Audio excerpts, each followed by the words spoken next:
घर की मुर्गी दाल बराबर। सुबह सुबह रिया एक हाथ से आटा गूंद रही थी और दूसरे से अपनी मम्मी से फ़ोन पर बातें कर रही थी। तुम्हें लगता है मम्मी, तुम्हें लगता है ऐसा कुछ नहीं होता। बहू ये कितना भी अच्छा कर दे सास ससुर के लिए, वो लोग उसे कभी अपनी बेटी मानेंगे ही नहीं। चलो भाई मत मानो बेटी, पर कम से कम उसके काम की वैल्यू तो करो। ससुराल क्या हो गया, जी का जंजाल हो गया। अरे बेटा, सास बहू में थोड़ी बहुत नोक झोंक तो होती ही रहती है। हाँ सही कहा मम्मी, मेरी गलती हो गई जो मैंने आपको फ़ोन कर दिया। ठीक है मत कीजिए बात, फ़ोन रख दीजिए आप। सभी यहाँ धर्मात्मा है और मैं अकेली पापी। अरे बेटा गलती हो गई, तू इतनी बातों को मत पकड़। मेरा आधा दिमाग तो तेरे पापा खा जाते हैं, इसलिए कुछ का कुछ सुन लेती हूँ। अच्छा आप बता क्या हो गया, क्या कह रही थी तू बेटा? तुमने मुझे क्या बताया था मम्मी कि बेटा अच्छी बहू वही होती है जो पति की बात माने और सास ससुर की सेवा करे और घर में सभी की इज्जत करे। अरे तो मैं ये सब करती तो हूँ, किसी की भी इज्जत करने में कमी नहीं छोड़ी मैंने। आए दिन तो मम्मी जी का कोई ना कोई रिश्तेदार आकर घर में बैठ जाता है, नौकरों की तरह सबकी सेवा करती हूँ मम्मी। मेरा भगवान जानता है मैंने कभी आप लोगों में और मम्मी जी पापा जी में कोई फ़र्क किया हो तो। आपके यहाँ मैं 9 बजे उठती थी और यहाँ 4:30 बजे उठना पड़ता है, फिर भी मैंने कभी शिकायत नहीं की। स्टिल मम्मी जी को मेरे हर काम में प्रॉब्लम निकालनी है। अरे कितना भी कुछ अच्छा कर दो, उनको मेरी हर चीज़ में कोई ना कोई कमी दिख ही जाती है। तभी इत्तेफाक से प्रेरणा रसोई में आ जाती है। अपनी सास को देखते ही रिया चुप हो जाती है, पर प्रेरणा तो प्रेरणा थी। वो अपनी बहू को फ़ोन पे बात करता हुआ सुन लेती है। इसी फ़ोन को तुम लोग बाथरूम में ले जाते हो, उसी को रसोई में ले आते हो। छी छी छी छी, पूरा घर नरक कर रखा है। क्या निखिल की आदतें सुधारोगी तुम रिया? तुम्हारी तो खुद की आदतें बिगड़ी हुई है। मैं कभी फ़ोन बाथरूम में लेकर नहीं जाती मम्मी जी।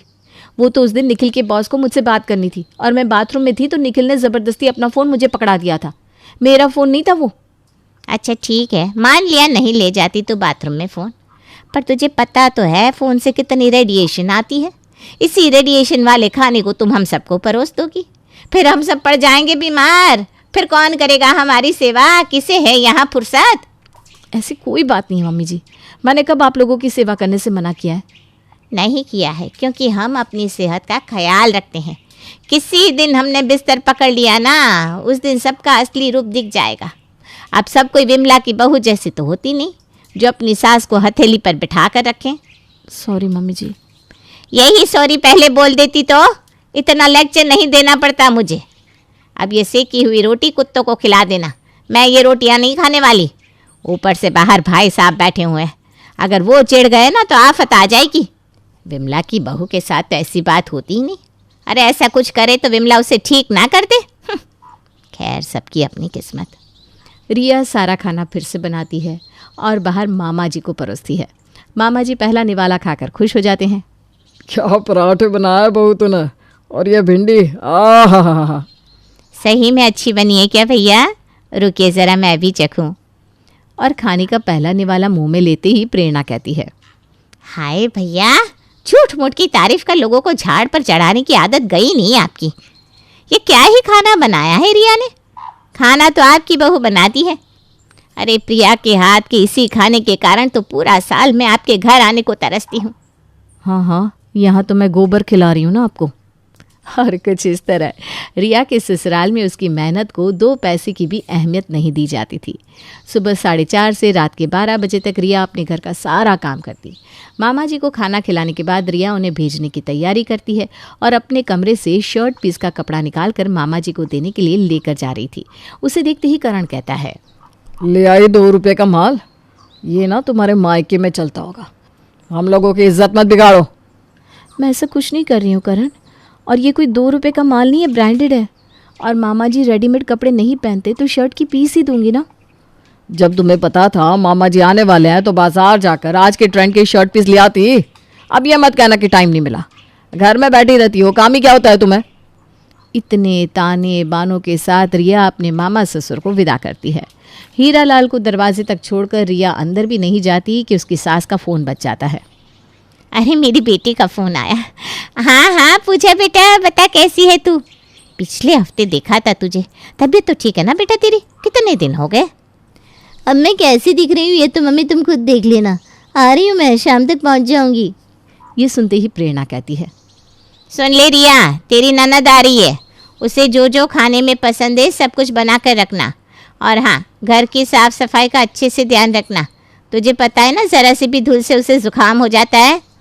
हाँ, पढ़ाई तो मैंने इसीलिए की थी ना कि घर में आए लोगों के कपड़े बर्तन धोऊं।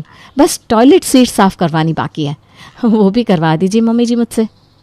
अब हाँ मम्मी जी, आप फिक्र मत कीजिए, मैं सब देख लूँगी। हाँ हाँ, सही है करण, तेरी बीवी का भी सही है। बोलती तो ऐसे है, देख लूँगी, जैसे कि शाम तक महल खड़ा कर देगी। दिखावा सही कर लेती है तू बहू।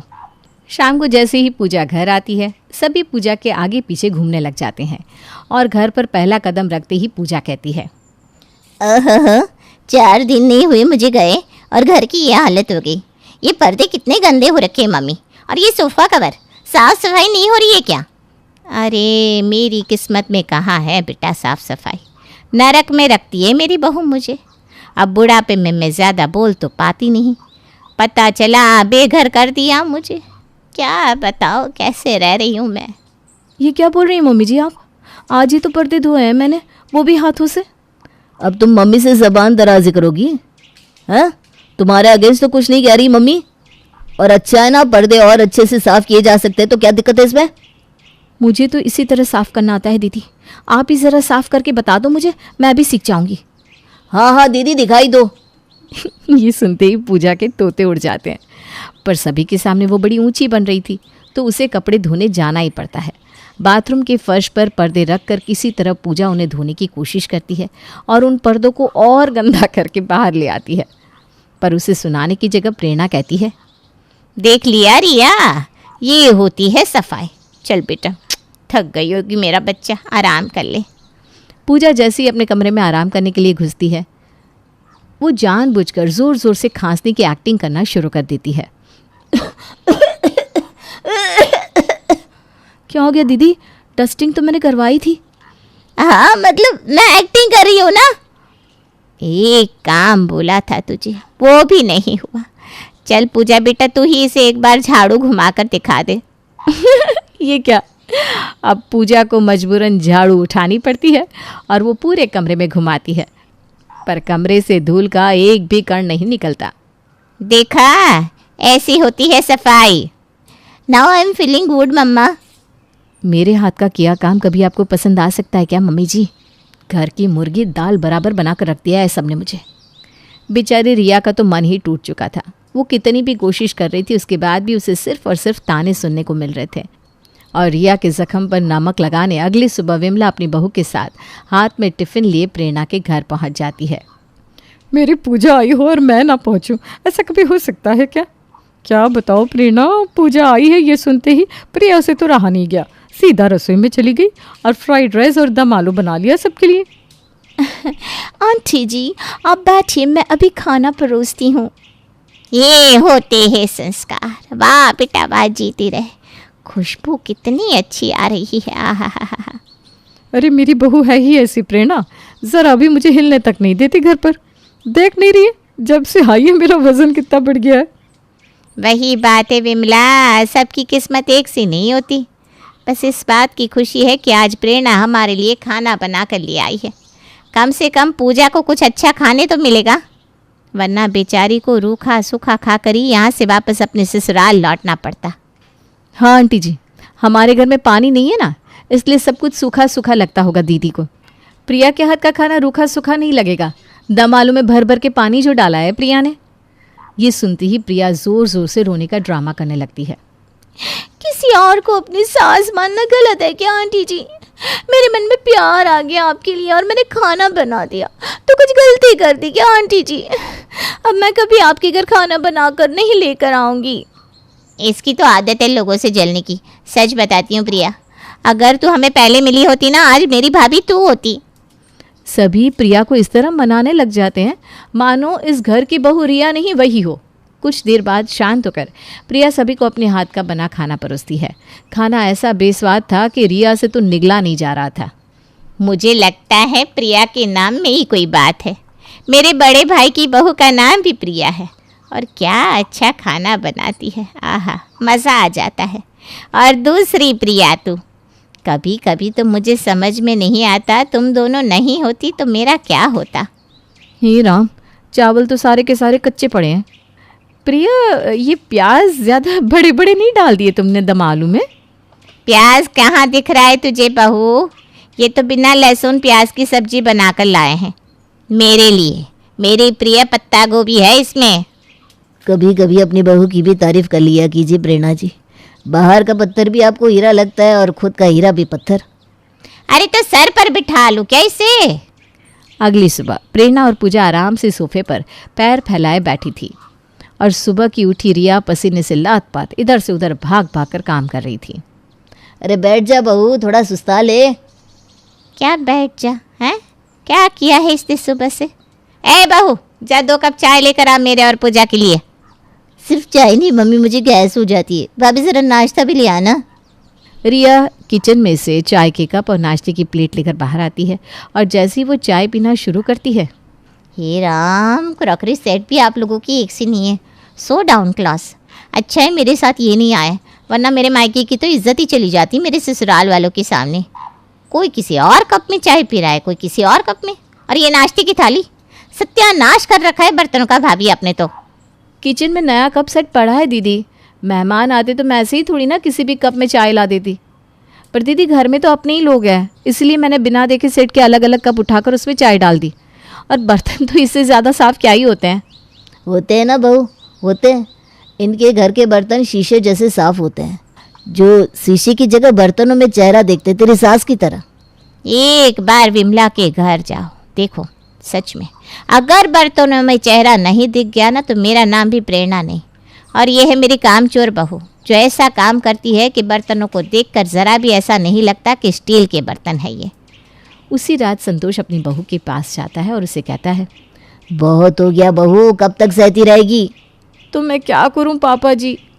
अरे तूने बहुत ज़्यादा कर दिया इन लोगों के लिए, इसलिए आज तेरा पति, तेरी ननद, तेरी सास तुझे इज्जत ही नहीं देते। खुद के लिए खड़ा होना सीख, दिखा दे सबको कि तू क्या है। और संतोष रिया को कुछ ऐसा नुस्खा बताता है जो अगर काम कर जाता तो रिया को अपने ससुराल में इज्जत वापस मिल जाती। अगली सुबह संतोष अलग ही मिजाज में उठता है। ये क्या रोज़ रोज़ वही नाश्ता, खा खा के बोर हो गया हूँ मैं, ना स्वाद ना रूप। आज तो प्रिया के हाथों का खाना खाने का मन कर रहा है। आखिरकार आपको भी अकल आ ही गई ना। चलो देर आए दुरुस्त आए। प्रिया के हाथ का खाना प्रिया के हाथ का ही है। सबको प्रिया के हाथ का ही खाना खाना है तो मैं भी क्यों खाना बनाने की मेहनत करूं? मैं जाती हूं विमला आंटी के घर मम्मी जी और लेकर आती हूं प्रिया के हाथ का खाना। रिया विमला के घर जाती है और खाली टिफ़िन ले आती है और उसे किचन में रख देती है। अब होगा खेल शुरू मम्मी जी। बाहर आकर रिया कहती है, पुलाव, दाल और आलू की सब्जी बनाई थी प्रिया ने, सो मैं ले आई। अरे वाह, लाओ लाओ। किचन में जाकर रिया अपने बनाए खाने को ही प्रिया का बताकर बाहर टेबल पर परोस देती है। वाह, ये होता है खाना, क्यों संतोष जी? हाँ हाँ एकदम, बहुत ही अच्छा, मज़ा आ गया। बड़े दिनों बाद लगता है कुछ खाया है। दोपहर के वक्त प्रेरणा और पूजा अपने कमरे में चली जाती है और उनके पीछे से रिया पूरा घर साफ करती है, कपड़े धोती है और बर्तन साफ करती है। कुछ देर बाद प्रेरणा कमरे से बाहर आती है। हाय, कैसा घर साफ करती है ये। साफ करती है या गंदा समझ में नहीं आता। वही ना मम्मी, जब हम सोने गए थे ना तब भी ये सोफ़ा यहीं था, और अब भी। सुन लिया, बोल लिया, ये सफाई मैंने की ही नहीं, मैं तो सो रही थी। ये सब तो प्रिया आकर पीछे से करके गई है। हैं, तब भी घर साफ लग रहा है। वाह वाह, डिप्लोमेसी। किसी और को कुछ कहना है क्या? तभी दरवाजे से करण अंदर आता है। बदतमीजी करवा ले तुझसे कोई। बस करण, बहुत हो गया, बहुत बोल लिया तुमने और बहुत सुन लिया मेरी बहू ने। दिन भर मेरी बहू कोल्हू के बैल की तरह काम करती है, कोई भी इस घर में उसकी मदद नहीं करता। यहाँ तक कि तू करण कभी उठकर खुद से पानी भी नहीं लेता। कोई इस घर में रिया की मदद नहीं करता, पर उस बेचारी को नीचा दिखाने सब चले आते हैं। आज ये खाना जिसकी आप सबने तारीफ की, उंगली चाट चाट कर खाया, वो रिया का ही बनाया हुआ था। बस नाम प्रिया का था तो वो आप सबको पसंद आ गया। वो विमला महीने में एक बार अपने घर का बासी खाना गरम करके लाती है तो वो अच्छी है, और ये बच्ची 3 वक्त का खाना बना रही है तो इसकी वैल्यू नहीं। जब सबको लगा कि झाड़ू रिया ने लगाया है तो घर गंदा है, और प्रिया का नाम आते ही घर साफ हो गया। तो फिर ठीक है, बहू अपना बैग पैक कर, हम ससुर और बहू अब इस घर में नहीं रहेंगे। प्रिया, पूजा और विमला ये अब सब संभालेगी। और संतोष और रिया को घर से जाता देख पूजा कहती है, मुझे मेरे ससुराल निकलना है मम्मी। अरे नाव डूबी नहीं और चूहे भाग लिए। अरे बहू इस बुढ़ापे में छोड़ के जाएगी क्या मुझे? माफ़ कर दे बेटा। सॉरी कौन बोलेगा? नहीं मम्मी जी, सॉरी नहीं चाहिए मुझे तो आपका प्यार चाहिए बस। अब तुझे वैसी ही सास मिलेगी बेटा जैसी तुझे चाहिए थी। मुझे समझ में आ गया कि बुरे वक्त में बस तू ही है जो मेरे साथ रहेगी और कोई भी नहीं। प्रेरणा अपनी बहू को गले लगा लेती है और पूरा परिवार फिर से खुशहाल हो जाता है।